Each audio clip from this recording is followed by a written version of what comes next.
martes 13 de octubre del 2020, bienvenidos a JN Noticias. Soy Paloma Barreto y estos son nuestros titulares.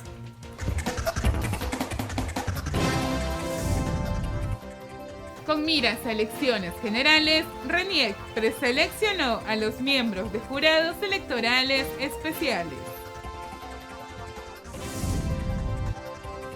Jurado Nacional de Elecciones demanda la aprobación de un código electoral.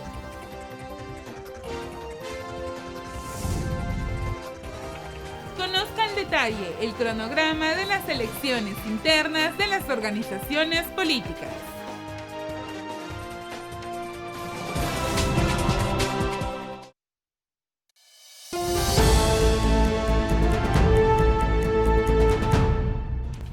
De acuerdo al cronograma electoral, las organizaciones políticas tienen hasta el 15 de octubre para convocar a elecciones internas.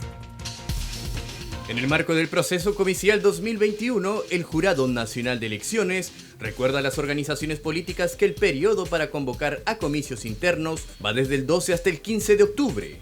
Será la primera vez en la historia de las elecciones que los tres organismos electorales, Jurado Nacional de Elecciones, la Oficina Nacional de Procesos Electorales y el Registro Nacional de Identificación y Estado Civil, participarán de las internas de manera obligatoria. Cada una de las organizaciones políticas convoca a elecciones internas dentro del periodo establecido en el cronograma correspondiente. Además, los partidos deben dar la respectiva publicidad a la convocatoria. Es importante mencionar que se prevén dos tipos de elecciones: las de candidatos o delegados por parte de afiliados, prevista para el 29 de noviembre, y la elección de candidatos por delegados, establecida para el 6 de diciembre. En esta línea, el Jurado Nacional de Elecciones fiscalizará este proceso de elección primaria, en aras de la transparencia y para consolidar la democracia y la gobernabilidad del país. Y para este proceso de elecciones internas, 7 organizaciones ya han anunciado que aplicarán la modalidad un militante, un voto. Solo 7 de los 24 partidos que figuran con inscripción en el registro de organizaciones políticas elegirán a sus candidatos en las elecciones del 2021 bajo la modalidad de un afiliado, un voto. 16 lo harán a través de sus delegados y falta que Vamos Perú brinde la información a la OMPE. Como se recuerda, existe la posibilidad de que en las elecciones 2021 los partidos puedan optar para la elección de sus candidatos a través de las modalidades un militante, un voto y por delegados. El cronograma electoral establece que las organizaciones políticas elegirán a sus candidatos por la modalidad un militante, un voto el 29 de noviembre, mismo día que se elegirán delegados. El 6 de diciembre será la elección para candidatos por delegados. A continuación les hemos preparado un video que precisa cada uno de los principales hitos y procesos de las elecciones internas de las organizaciones políticas y contemplados en el cronograma aprobado por el Jurado Nacional de Elecciones. Veamos. El Jurado Nacional de Elecciones, en el marco de sus competencias, emitió un cronograma electoral para las elecciones internas de las organizaciones políticas, que se desarrollará de septiembre a diciembre del 2021. Acompáñenos a conocer los hitos más importantes de este proceso. El 30 de septiembre venció el plazo para la inscripción de nuevos partidos políticos ante el registro de organizaciones políticas del máximo ente electoral. El 12 de octubre se estableció como la fecha límite para solicitar la inscripción de una alianza electoral, mientras que hasta el 29 del mismo mes se podrá inscribir estos acuerdos entre organizaciones políticas. Del 12 al 15 de octubre es el periodo para convocar elecciones internas de aquellas organizaciones políticas que lograron su inscripción ante el ROP. El 31 de octubre es la fecha límite para que el órgano electoral central otorgue a la OMPE la relación de los miembros de mesa. Este mismo día es la fecha límite para que el órgano electoral central de la organización política remita a la OMPE las candidaturas definitivas de delegados, y la fecha límite para que el órgano electoral central de la organización política remita a la OMPE las candidaturas definitivas. El domingo 29 de noviembre es una fecha clave para la democracia interna de los partidos políticos, puesto que este día se realizará la elección de listas de candidatos de aquellos partidos que hayan elegido la modalidad un militante, un voto. Este mismo día, las organizaciones políticas que vayan a realizar la elección de sus candidatos a través de delegados tienen que elegir a los mismos y una semana después, Es decir, el 6 de diciembre, estos delegados tendrán la tarea de elegir a las listas de candidatos. Listas que deben considerar la paridad y alternancia al 50% entre candidatos y candidatas. Para el 9 de diciembre, como máximo, todas las organizaciones políticas deben publicar sus resultados según las circunscripciones electorales. Cabe recordar que por primera vez, de manera obligatoria, los organismos del sistema electoral, Jurado Nacional de Elecciones, OMPE y RENIEC, participarán del proceso de democracia interna. Muchas gracias por su atención.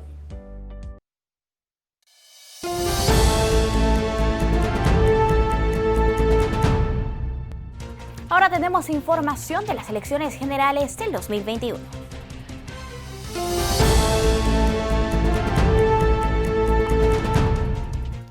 Les contamos que el RENIEC preseleccionó a aquellos ciudadanos que formarían parte de los jurados electorales especiales próximos a instalar. Un total de 1.500 ciudadanos fueron preseleccionados por el RENIEC como potenciales terceros miembros de los jurados electorales especiales. Tal como establece la normativa electoral, en un acto posterior, el Jurado Nacional de Elecciones elegirá de manera aleatoria a quienes integrarán dichos órganos comiciales descentralizados. Nosotros lo que hacemos acá es, evidentemente, brindar un gran servicio a la colectividad porque nos encargamos de seleccionar al ciudadano representante de la sociedad civil que va a integrar los jurados electorales especiales.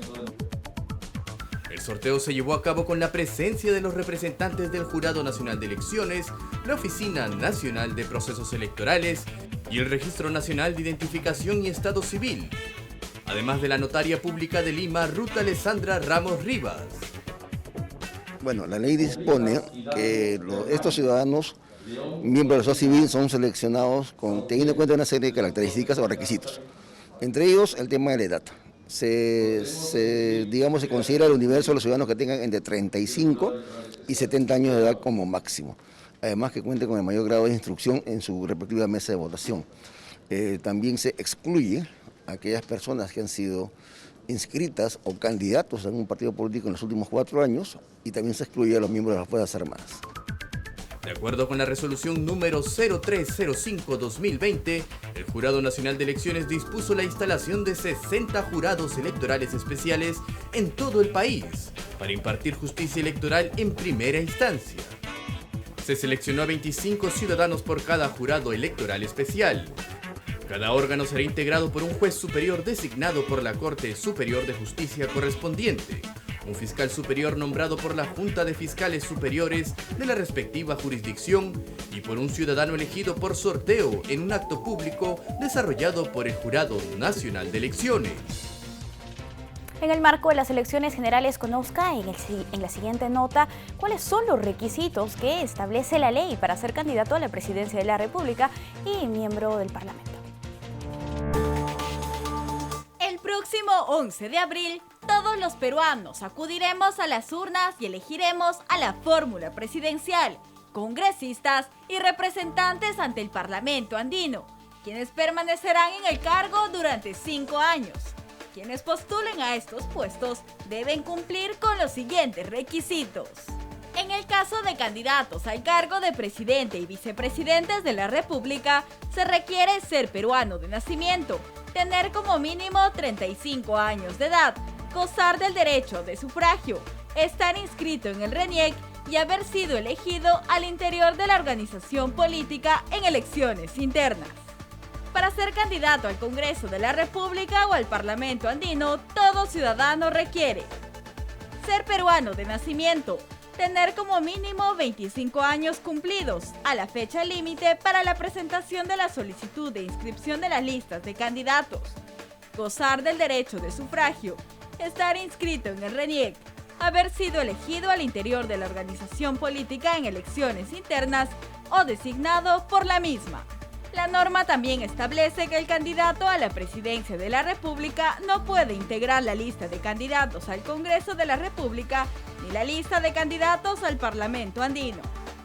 Sin embargo, señala que los candidatos a las vicepresidencias pueden simultáneamente integrar las listas de candidatos al Congreso de la República o a representantes peruanos ante el Parlamento andino. Ante la necesidad de una norma que reúna toda la legislación electoral, el Jurado Nacional de Elecciones demanda la aprobación de un código electoral. Desde el 2011, el Jurado Nacional de Elecciones busca que se dote al Perú de una norma unificada que favorezca a las organizaciones políticas y la ciudadanía. Ese año se presentó al Congreso de la República el proyecto de Código Electoral y Código Procesal Electoral, lo que constituye la primera iniciativa de este alcance en el país. Sin embargo, por la falta de consenso y amplitud de la propuesta, la iniciativa no pudo ser aprobada como tal. Durante la gestión del doctor Víctor Ticona, actual titular del JNE, se han elaborado 3 proyectos de código electoral, los cuales mantienen la esencia de la iniciativa originaria, pero adicionan la estructura que sustenta y articula el conjunto de planteamientos que contienen todas estas versiones. Esta estructura se basa en 4 pilares fundamentales: la unificación y sistematización de toda la legislación electoral, el fortalecimiento de los partidos políticos, la optimización de la justicia electoral y el diseño de un cronograma electoral ordenado y adecuado. Es preciso señalar que en diversos países de América Latina existe una legislación electoral coherente, única y sistematizada de fácil acceso, como en México, Costa Rica, Panamá, Colombia, Brasil, Paraguay, Bolivia y Argentina. Por otro lado, la Presidencia del Consejo de Ministros y la Defensoría del Pueblo unen esfuerzos para trabajar con miras a las próximas elecciones generales del 2021. Con el objetivo de tratar diversos temas sobre la pandemia generada por el nuevo coronavirus y el desarrollo de las próximas elecciones previstas para el 11 de abril, el premier Walter Martos y el defensor del pueblo Walter Gutiérrez se reunieron en la presidencia del Consejo de Ministros. Como se conoce, en el proceso electoral del 2021, más de 25 millones de ciudadanos tendrán que asistir a las urnas para elegir al nuevo presidente, congresistas y miembros del Parlamento andino. En el contexto comicial del próximo año, el Ejecutivo aprobó el decreto de urgencia que establece un mecanismo excepcional de contratación de bienes y servicios requeridos por los organismos del sistema electoral. Cabe recordar que Martos se comprometió a coordinar con el Ministerio de Salud los protocolos sanitarios que permitan garantizar la salud del personal fiscalizador del Jurado Nacional de Elecciones. Por su parte, también la OMPE trabaja en medidas de bioseguridad para los próximos procesos electorales. Una revocatoria es un procedimiento legal por el cual los electores pueden destituir una autoridad a nivel regional o municipal, antes que finalice el periodo para el que fue elegida. Este derecho de participación y control ciudadano debe realizarse en junio del tercer año de mandato. Sin embargo, vivimos circunstancias que, contempladas en la ley, facultan a los organismos electorales a aplazar la fecha de programación de este proceso de consulta popular, que justamente correspondía a junio del 2021. El segundo domingo de junio es lo normal en cual debería darse una revocatoria. En este caso, esta fecha se va a posponer 4 meses. Es decir, que para el segundo domingo de octubre aproximadamente se daría el proceso de revocatoria. En consecuencia, un año antes tendría que iniciar la venta de kits. Es decir, que en octubre de este año, OMPE tendría que empezar a brindarle la facilidad al ciudadano para poder adquirir los kits que correspondan, ¿no?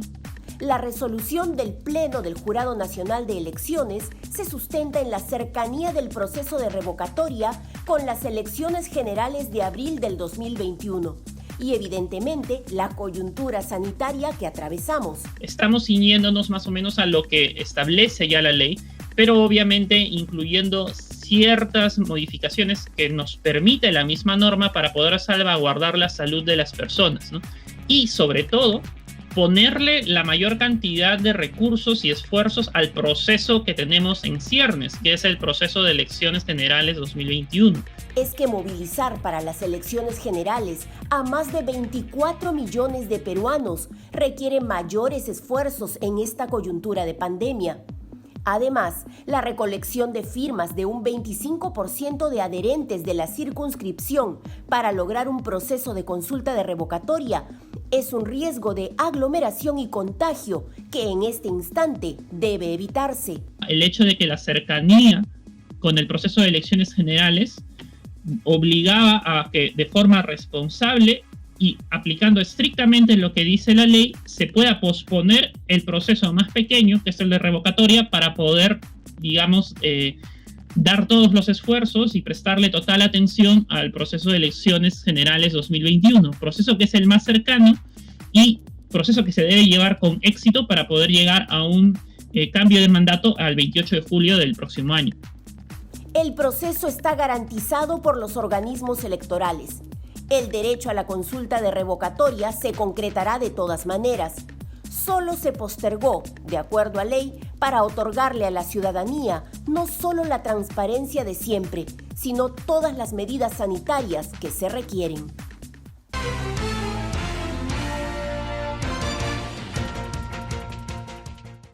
En este momento vamos a conversar con el doctor Luis Fernando Castillo Córdoba. Él es abogado constitucionalista y el tema que trataremos hoy es sobre el proceso de consulta popular de revocatoria del mandato de autoridades ediles y regionales 2021. Muy buenos días, ¿cómo está, doctor? Muy buenos días, muchas gracias por esta invitación.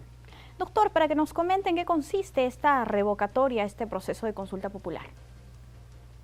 Pues me parece que se impone empezar con lo que la Constitución reconoce y pretende con ese reconocimiento. La Constitución ha reconocido, además de mecanismos propiamente de democracia representativa, ha establecido mecanismos de democracia directa. Es decir, el propio pueblo, a través de estos mecanismos, manifiesta su voluntad para la toma de decisiones en la comunidad política. Y uno de esos mecanismos es la revocatoria de autoridades. Se le da la posibilidad al electorado para que pasado un tiempo, dice la Ley de Desarrollo al tercer año de elegidos, pueda manifestar nuevamente su voluntad sobre la continuidad de autoridades que él, el pueblo, eligió en su momento. Bien, doctor, ¿por qué es importante que los ciudadanos tengan esta facilidad? Porque es una manera de no solo legitimar la permanencia de la autoridad, sino también una manera de recomponer, si acaso es necesario, una situación de relación entre el electorado y la autoridad elegida.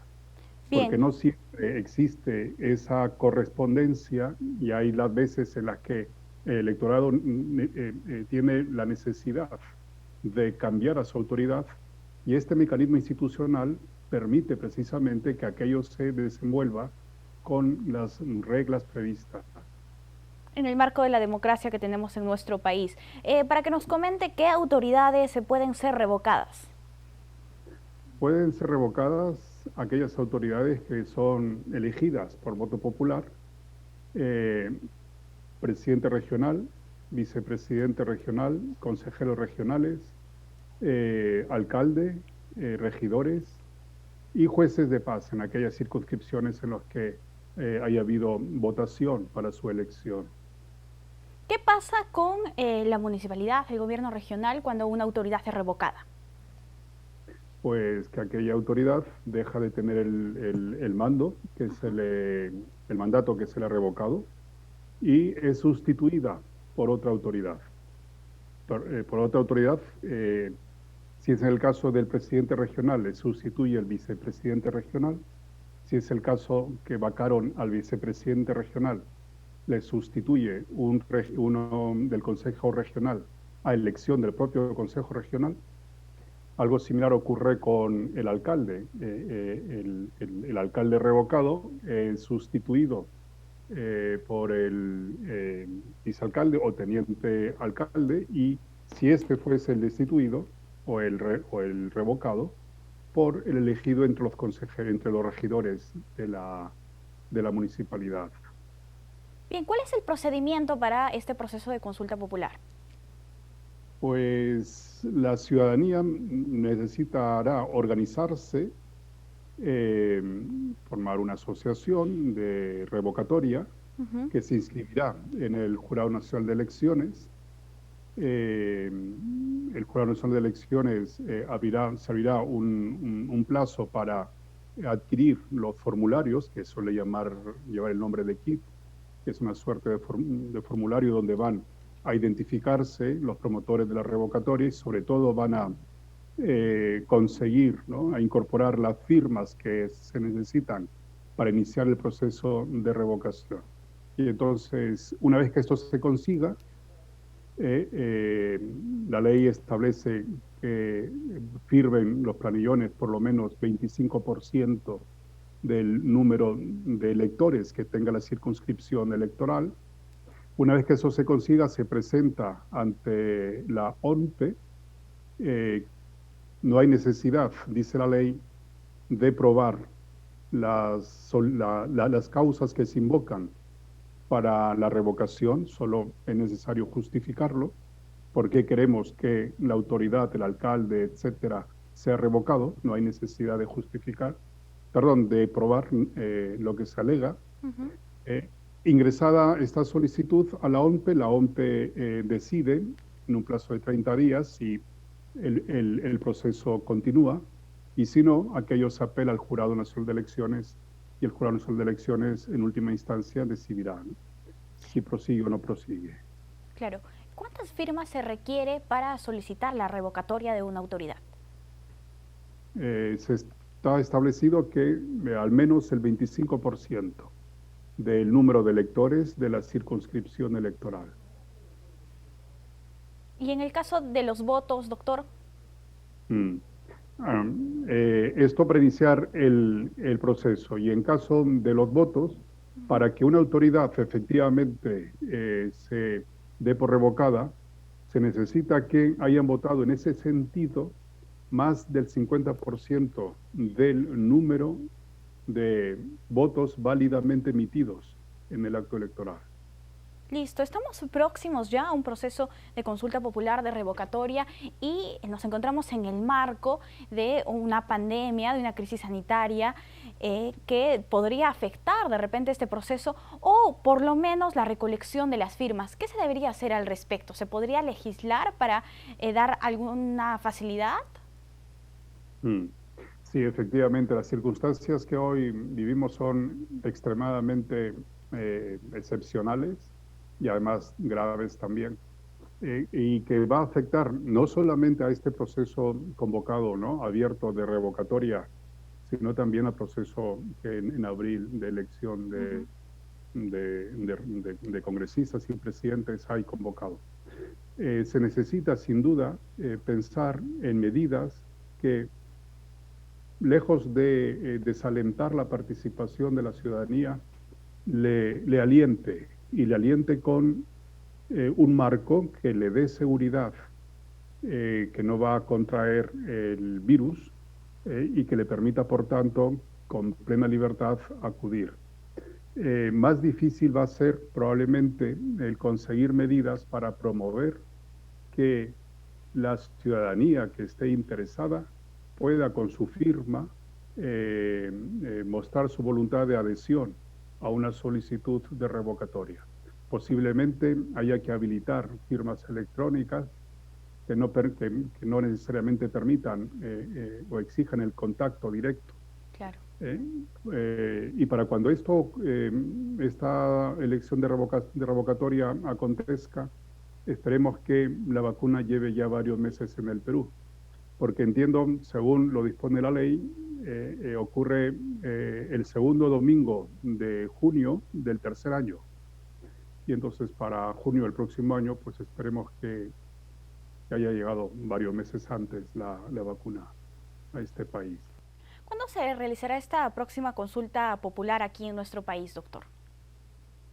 La próxima consulta de proceso de revocatoria, aunque la ley ha previsto que sea el segundo domingo de junio del tercer año del mandato, en esta oportunidad, para el año 2021, debido a que hay coincidencia con la posible segunda vuelta en las elecciones generales, ha pasado para el 10 de octubre del 2021. Para entonces, esperemos que la situación de la pandemia esté bastante más controlada, que efectivamente permita a la población en cada circunscripción donde se lleve a cabo este tipo de procesos de revocatoria, pues participar en un sentido u otro.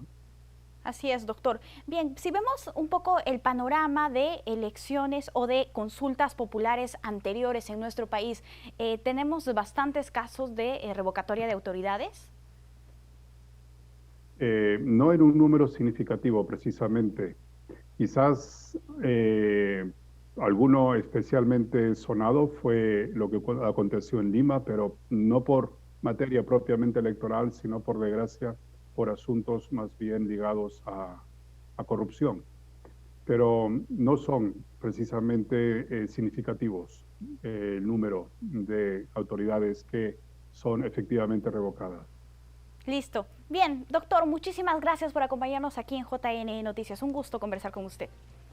Muchísimas gracias a ti, Paloma.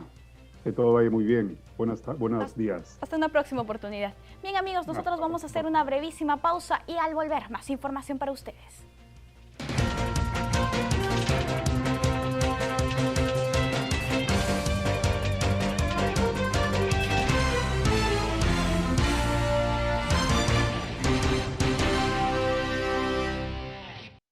Amigos, muchas gracias por continuar con nosotros aquí en JN Noticias. El presidente de la República exhortó a la ciudadanía a hacer una buena elección de autoridades en las elecciones de abril para derrotar al virus de la corrupción. Martín Vizcarra también llamó a la ciudadanía para combatir la pandemia en el marco de la unidad. En su paso por Lambayeque, el presidente Martín Vizcarra afirmó que la corrupción es tan endémica como la COVID-19, por lo que exhortó a la ciudadanía, con miras a los próximos comicios del 11 de abril, a elegir bien a sus futuras autoridades, aquellas que se comprometan a luchar contra la corrupción. Estando próximos a una elección, elijamos bien para garantizar que quienes nos sucedan sigan en el mismo objetivo de combatir la corrupción y de derrotarla para lograr el verdadero progreso y desarrollo que necesitamos los peruanos. Una buena elección, aseguró Vizcarra, promoverá el progreso y desarrollo en todas las regiones. También reiteró que el gobierno está comprometido con el desarrollo de elecciones libres y transparentes. Y sin descuidar este trabajo, el gobierno tiene como prioridad atender la pandemia, por lo que ya se encuentra ampliando la oferta hospitalaria y la atención médica en diversos lugares del Perú, afirmó el mandatario. En ese contexto, Vizcarra llamó a la unidad de autoridades y de la sociedad para combatir a la COVID-19. Y si seguimos así, unidos, juntos, con el gobierno regional, el gobernador, con el alcalde provincial, con el alcalde distrital, con el personal de salud, con la presidenta ejecutiva de salud, pero principalmente con ustedes, que son la población, vamos a combatir y derrotar el virus COVID-19, sin descuidar que también juntos debemos combatir a un virus endémico que está en nuestra sociedad por décadas y que se resiste a salir de nuestro organismo como sociedad, que es el virus de la corrupción. Tenemos que juntos derrotar al virus de la corrupción, que es el que más daño nos ha hecho y no nos deja progresar. Estas declaraciones las brindó durante la inauguración del Hospital de Tumán y Salud en Lambayeque, la que estará a disposición de más de 35.000 personas. Por otro lado, la Contraloría General de la República identificó equipos médicos inoperativos en un hospital de Ica. El órgano de control indica que esto generaría un riesgo en la respuesta oportuna para la atención de pacientes con COVID-19. Veamos. Tras un operativo realizado por la Contraloría en la región Ica, se identificó que una parte de los equipos adquiridos por el Hospital Santa María del Socorro durante la etapa de emergencia sanitaria están inoperativos. El informe evidenció además deficiencias en 2 monitores multiparámetros instalados en el área de observación y emergencia del hospital, mientras que el desfibrilador se encuentra inoperativo. Asimismo, 2 incubadoras para recién nacidos, el ecógrafo 4D y un equipo de anestesia no cuentan con los accesorios necesarios y el software requerido. La situación expuesta pone en riesgo la atención de los pacientes diagnosticados con COVID-19 y la finalidad pública de los bienes adquiridos al no permitir una mayor cobertura, respuesta inmediata y calidad de atención en beneficio de los usuarios. La Policía Nacional del Perú desbarató una banda que operaba en la Universidad Tecnológica de Lima Sur. La Policía Nacional y el Ministerio Público desbarataron la organización criminal Los Ingeniosos del Sur, que estaría integrada por trabajadores de la Universidad Nacional Tecnológica de Lima Sur, quienes se enriquecían de manera ilícita mediante la concertación de proveedores de la Casa de Estudios.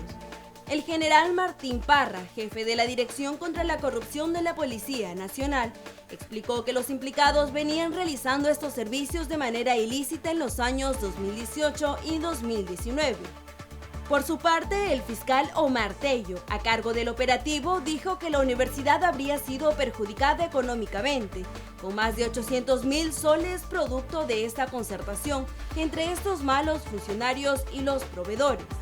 Indicó que durante el operativo se han allanado 25 viviendas y se han detenido a 7 personas, entre los cuales está el presunto líder de la organización, el exoficial de la Fuerza Aérea del Perú, Giancarlo Valera Enciso.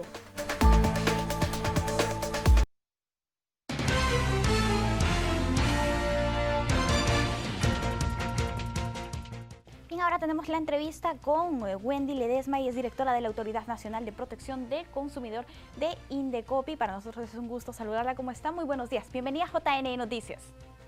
Muchísimas gracias. Buenos días con todos y todas los ciudadanos que nos están viendo el día de hoy, y gracias por la oportunidad de esta entrevista. Perfecto. Para que nos comente, por favor, de qué se trata este concurso nacional Mi Bodega Favorita 2020.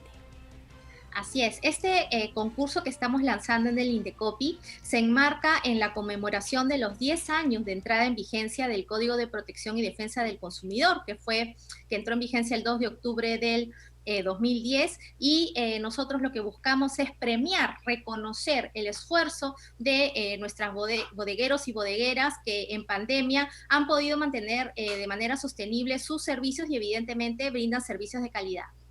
Listo. ¿En qué sentido? ¿De qué se trata el concurso? ¿Cómo se va a manejar? ¿Cuáles son los requisitos? Sí, nosotros queremos reconocer el trabajo que realizan nuestros bodegueros, quienes a día se esfuerzan por satisfacer las necesidades de su público, de sus vecinos, y con ello queremos buscar a empresas, a bodegas que sean evidentemente formales, constituidas, evidentemente que tengan un RUC, que tengan un aviso, que tengan una licencia de funcionamiento, que evidentemente haya implementado los protocolos sanitarios dados por el gobierno y las medidas de vigilancia y prevención frente a el COVID, así como también haya implementado medidas orientadas a satisfacer y mejorar la atención de sus vecinos y sus clientes. Esto es algo muy importante, se enlaza en esta estrategia que tiene la Autoridad Nacional de Protección del Consumidor, que es el Indecopi, de fortalecer el Sistema Nacional de Consumidor, siendo los empresarios, en este caso las bodegas, un actor súper importante para poder mejorar la confianza y evidentemente tener relaciones sanas de consumo entre consumidores y proveedores. Si no existe esta relación de confianza que se da desde cómo yo implemento un producto, un servicio, un negocio, evidentemente ya se podrían generar algunos conflictos de consumo. Entonces estamos buscando a esos bodegueros, bodegueras que hayan implementado las mejores prácticas para hacerles un reconocimiento. Perfecto. ¿En qué momento del concurso nos encontramos ahora? Así es, ahorita nos encontramos en una etapa de inscripción que va desde el día 2 de octubre, que inició con la celebración, el día central de este mes del consumidor, hasta el 20 de octubre. Los dueños, ¿no es cierto?, de las bodegas pueden realizar su inscripción de manera gratuita en la página web de el Indecopi. Allí tenemos un enlace que lo estamos compartiendo a través de nuestras redes sociales también, que en este caso es el Indecopi oficial. Y uno simplemente llena sus datos y puede describir finalmente cuál es esta buena práctica que ha puesto a disposición de los consumidores. Del 21 al 30 de octubre se va a la verificación de los requisitos. Evidentemente, del 2 al 20 tenemos 18 días para postular, luego viene una etapa de evaluación, si hemos cumplido con todos los requisitos, ¿no es cierto?, que se los comentaba, ser una bodega formal, haber implementado los protocolos sanitarios y evidentemente cuál es esa acción concreta que he puesto a disposición de los consumidores. Y luego del 2 al 10 de noviembre va a haber una votación del público. Esto es algo nuevo, ¿no es cierto? Porque casi siempre en este tipo de concursos a veces es simplemente un panel, ¿no es cierto? Algunos jurados que eligen la mejor práctica, pero en este caso va a haber votaciones del público. Los consumidores van a poder también reconocer y sumar con su voto, con su decisión, cuál es esa mejor práctica que evidentemente los ha beneficiado. Y finalmente, del 11 al 18 de noviembre se va a dar ya la selección de ganadores, juntando el cumplimiento de requisitos, las votaciones de los consumidores, y el 24 de noviembre es la premiación de los que han obtenido la mayor puntuación. Listo. ¿Cuántos ganadores se tendrá y cuál será el premio que estos recibirán? Sí, se va a seleccionar a un ganador en cada una de las regiones a nivel nacional en donde se presenten las postulaciones. Por eso es muy importante que se pueda realizar una difusión como en el canal y ustedes el espacio que nos brindan para que más, no solamente los bodegueros, sino también consumidores animen a sus bodegueros a que postulen a este premio. Evidentemente se va a seleccionar también en Lima, ¿no? Por la densidad poblacional, porque hay más consumidores y consumidoras, también premios para, o se premiará la mejor bodega de Lima Norte, Lima Sur, Lima Centro, Lima Este y Callao. Asimismo se seleccionará un ganador en la circunscripción de las provincias que integran la región Lima, ¿no? Nuevamente por el tema de mayor número de población, y evidentemente los reconocimientos, que eso también es algo importante, es un incentivo potente para los proveedores, en este caso los bodegueros, es un reconocimiento a cada ganador de parte del Indecopi. Evidentemente también va a haber un reconocimiento de la Asociación Nacional de Bodegueros del Perú. Esto es algo súper importante, esta alianza que tiene el Indecopi con este gremio de bodegas, con el cual ya hemos realizado varios trabajos de manera conjunta. Hay un manual de buenas prácticas bodegueras a su disposición de libre acceso a través de nuestra página web del Indecopi, y además va a haber un video testimonial trabajado por el Indecopi a estos ganadores, el cual vamos a difundir a través de nuestras redes sociales. Qué excelente iniciativa. Nos gustaría que nos comentes más o menos cuáles son los protocolos contra la COVID-19 que se han podido implementar en diferentes bodegas, más o menos para que nos des alguna idea o ejemplos. Claro, creo que todos los ciudadanos hemos visto que estas medidas poco a poco se han ido adecuando dependiendo también del tamaño de las empresas, pero el gran reconocimiento que viene aquí es que las bodegas, ¿no es cierto?, del país suelen ser unidades pequeñas de negocio, a veces son personas naturales con negocio, especialmente de la medición que hemos hecho, la gran participación de bodegas suele ser de mujeres, ¿no? Y estas personas, estos bodegueros han podido implementar medidas como, por ejemplo, el poder tener en los pisos, ¿no es cierto?, que se limpien los zapatos para poder ingresar al establecimiento, ¿no es cierto? Tenemos también que han puesto alguna separación para poder brindar, ¿no es cierto?, el servicio y atender a los clientes. La gran mayoría, ¿no?, ha podido implementar los medios de pago a través de tarjetas de crédito, ¿no es cierto?, para ir reduciendo también el uso de efectivo.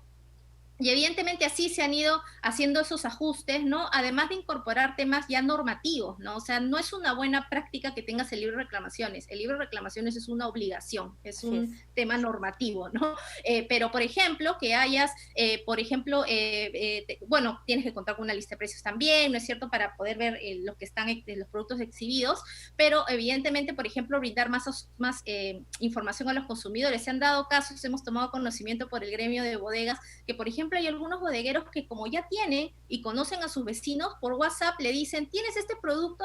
Sí, sí lo tengo o no lo tengo. Entonces así evitas que la persona esté saliendo de manera innecesaria para buscar un producto que necesita, ¿no? Entonces, este tipo de medidas que exceden también a los protocolos y al cumplimiento que ha dado o que nos establece el Estado para evitar y mitigar los riesgos de contagio, son medidas y son acciones que queremos y buscamos para poder premiar en este concurso. Claro que sí, se tiene que incentivar también en la población y en este caso en los emprendedores. Vamos a hacer una invitación final, por favor, a aquellos bodegueros que nos están viendo en este momento para que puedan ingresar a la página del Indecopi y puedan inscribirse. Así es, los invito a todos los bodegueros y bodegueras del Perú a esta premiación que busca las mejores prácticas que hayan puesto en favor de sus clientes. Tienen hasta el 20 de octubre para inscribirse de manera gratuita en la página del Indecopi oficial, y luego de ello va a venir dos etapas muy importantes. La primera, de evaluación de cumplimiento de requisitos, y todos los que cumplan los requisitos pasan a una votación pública. Así que anímense, si ustedes han implementado las mejores prácticas en beneficio de sus ciudadanos, y más aún en esta época de pandemia donde buscamos confianza y cercanía de nuestros proveedores, anímese y postule. Tiene hasta el 20 de octubre y lo esperamos, y espero verlos en la premiación que, como les decía, va a ser el 24 de noviembre. Perfecto. Muchísimas gracias, Wendy, por acompañarnos en esta entrevista aquí en JN Noticias. Gracias a ustedes. Listo, Wendy, muchísimas gracias por acompañarnos en esta entrevista. Nosotros vamos a hacer una brevísima pausa y volvemos.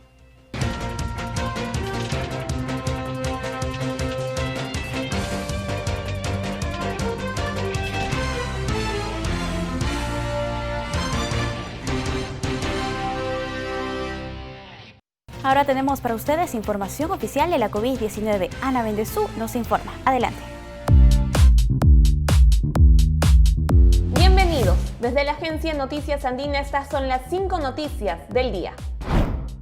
El presidente del Poder Judicial, José Luis Lecaros, el ministro de Vivienda, Carlos Lozada, y la ministra de Salud, Pilar Macetti, se presentan hoy ante la Comisión de Presupuesto del Congreso para sustentar el presupuesto de su sector para el año 2021. La sesión empezará a las 10 de la mañana y es de forma virtual.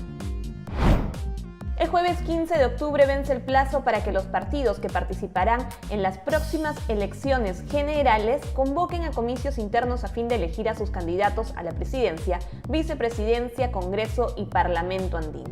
Además, hasta el 31 de este mes se tiene como plazo para que el jurado remita a la OMPE las listas definitivas de candidatos y aspirantes delegados. La prueba molecular rápida a cargo de investigadores de la Universidad Peruana de Ciencias Aplicadas pasará a una siguiente etapa que permitirá medir su sensibilidad y especificidad con muestras positivas y negativas de COVID-19. El reto de estas pruebas es detectar el virus en carga viral baja. Estudiantes y egresados de Derecho, Economía y Ingeniería de todo el país podrán acceder a las 60 becas de estudios que otorga el OCITEL para el curso de extensión universitaria en regulación con especialización en telecomunicaciones que se desarrollará de enero a marzo del 2021. Para inscribirse tienen hasta el 15 de noviembre en la página web beca.ocitel.gov.p.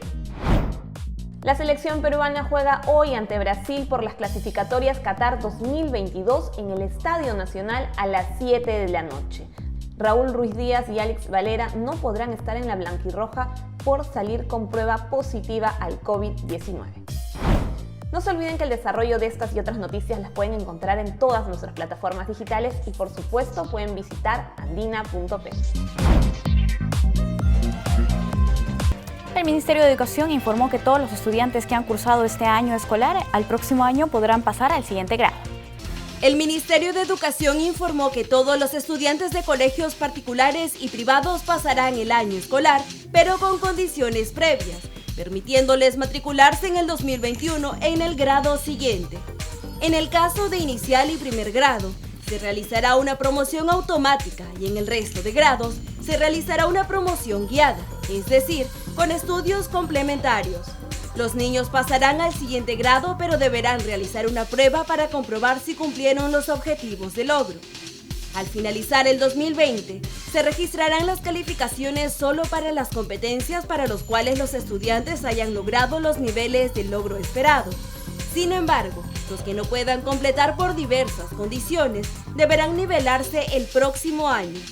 En el caso de los estudiantes de quinto de secundaria, se dispondrá un servicio de ayuda adicional donde los docentes brindarán apoyo, puesto que al término del año ya no tendrán posibilidad de nivelación. Ahora nos vamos hasta el norte peruano porque en Trujillo informan pérdida de áreas de totora. Este es un informe de nuestro canal aliado TV Cosmos. Según el biólogo pesquero de la Universidad Nacional de Trujillo y especialista en temas medioambientales Carlos Bocanegra, lamentablemente siguen perdiéndose pozas de totorales en el balneario de Huanchaco. La situación es muy penosa. Prácticamente casi el 50% de pozas ha desaparecido.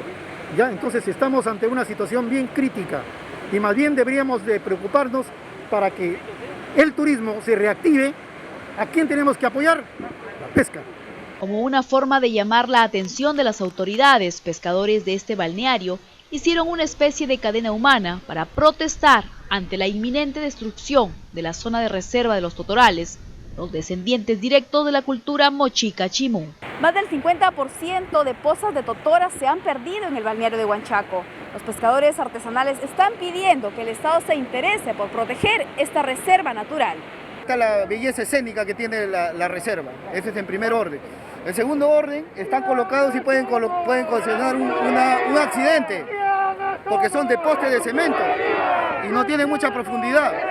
Entonces, no han hecho estudio de suelos, por lo visto. La Universidad Nacional de Trujillo apoyará a los pescadores presentando un proyecto de recuperación de los totorales, insumo principal para la confección de los caballitos de totora. Estamos interesados en conjunto con los pescadores, hacer un proyecto para recuperar totora, para hacer que sea más productiva y se pueda hacer. No solo la erosión costera ha hecho que se pierdan varias pozas de totora. Los pescadores urgen del apoyo del Estado para no perderlo todo. Y como cada martes tenemos un encuentro con nuestro pasado reciente. En nuestro segmento ocurrió hace 20 años.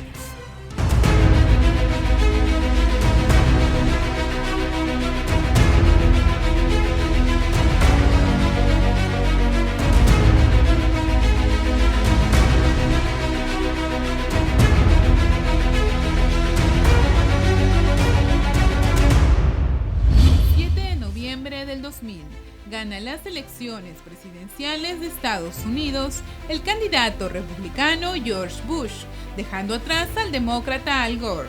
Bush fue el presidente que estuvo al mando en el momento del ataque terrorista a las Torres Gemelas el 11 de septiembre del año siguiente, solo 8 meses después de instalarse en la Casa Blanca. En 2004 continuó con un segundo mandato y siendo duramente criticado por su gestión de la guerra con Irak. Dejó un país golpeado y que fue luego sucedido por Barack Obama. 30 de julio del 2000. En Venezuela, Hugo Chávez, luego de jurar como presidente en 1999, impone la Constitución de Venezuela y jura ante ella nuevamente tras ganar las elecciones generales, siendo reelegido con más del 50% de votos. El controversial mandatario fue acusado de corrupción, intimidación de los medios y abuso de derechos humanos contra sus ciudadanos. Con casi 15 años de gobierno, el comandante de la Revolución Bolivariana fallece en Caracas el 5 de marzo del 2013. 1 de enero del 2000. El futbolista peruano Sandro Bailón fallece tras un accidente automovilístico en la Costa Verde. Aquel inicio del 2000, los hinchas de Alianza Lima vieron partir a una promesa del fútbol y despidieron con un sentido homenaje en el Estadio Matute. Bailón fue capitán de la selección peruana sub-23 y fue parte del club blanquiazul Alianza Lima, galardonado como el futbolista del año en Perú un año antes de su tragedia. El joven, con tan solo 23 años, será recordado por su gran juego aéreo. 14 de agosto del 2000.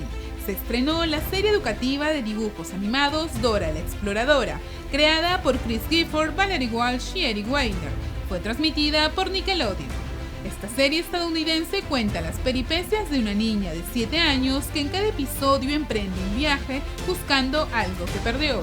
Además, pedía a sus amigos, los televidentes, que le ayuden a encontrar nuevos lugares utilizando un mapa.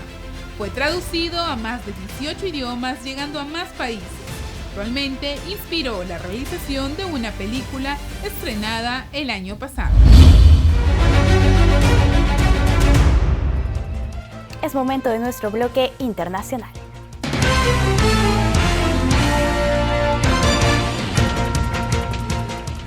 Nos vamos hasta los Estados Unidos porque Donald Trump alista su mitin en Florida. Él está convencido de la inmunidad ante la COVID-19. Hoy, luego de una semana, el presidente de Estados Unidos, Donald Trump, retoma las riendas de su campaña y muy convencido de haber superado a la COVID-19. Marchó a Florida a realizar un mitin para ganar votos este 3 de noviembre. Trump está cada vez más presente en sus redes sociales, llegando a sostener que está inmune al coronavirus y que ya no se considera un riesgo de transmisión para otros. Esto a pocos días de la hospitalización que se le dispuso por precaución. Trump aseguró estar en buena forma para pelear las batallas que sucederán de cara a los comicios presidenciales. Así también el candidato republicano tiene previsto presentarse en otros estados, en Pensilvania, en Iowa e intentando ver un cambio en las encuestas, que favorecen a su rival hasta el momento. Por su parte, el candidato demócrata Joe Biden señaló que el mitin de Trump en Florida demuestra la imprudencia de él, confirmando su teoría en la que el presidente no tiene un plan para controlar este virus y que ha matado ya a más de 15.000 ciudadanos solo en Florida. En Colombia, una jueza ordenó la libertad del expresidente Álvaro Uribe. Se dispondrá la libertad inmediata del doctor Álvaro Uribe Vélez. Álvaro Uribe podrá dejar su arresto domiciliario. Una jueza ordenó la libertad inmediata del exmandatario colombiano que permanecía en detención desde hace 2 meses mientras avanza el proceso en su contra por manipulación de testigos contra un senador de oposición. La Corte Suprema había ordenado el 4 de agosto la detención de Uribe por los presuntos delitos de soborno y fraude procesal. El máximo tribunal lo investigaba en su calidad de senador en una causa que podría haberlo llevado a juicio y eventualmente a la cárcel. Sin embargo, Uribe renunció al escaño que ocupaba en el Senado desde 2014, con lo que el expediente pasó a un juzgado de garantías que revocó el arresto domiciliario y le permitirá defenderse en libertad.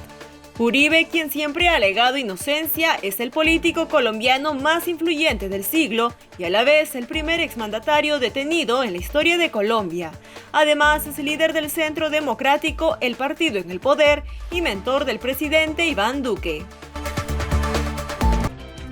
Por otro lado, en Buenos Aires, Argentina, anuncian el regreso de clases presenciales.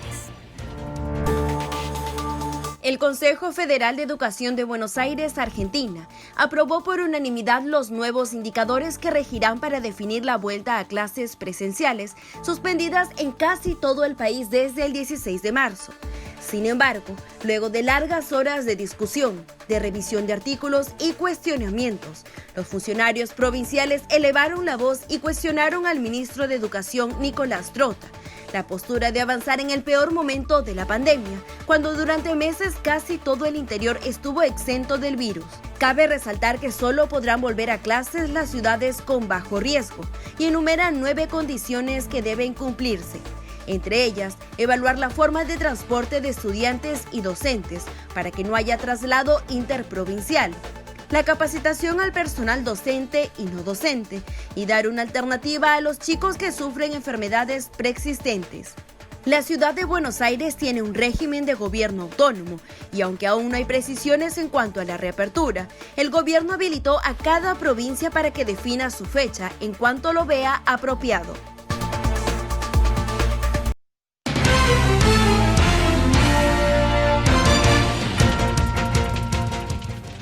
Muchísimas gracias por acompañarnos en la jornada informativa de hoy. No hay tiempo para más. Recuerden que estamos en los canales 44 y 516 de Movistar, así como en las redes sociales del Jurado Nacional de Elecciones y en los canales aliados que retransmiten este espacio. Yo los dejo con imágenes de Bellaterra en San Martín. Permiso.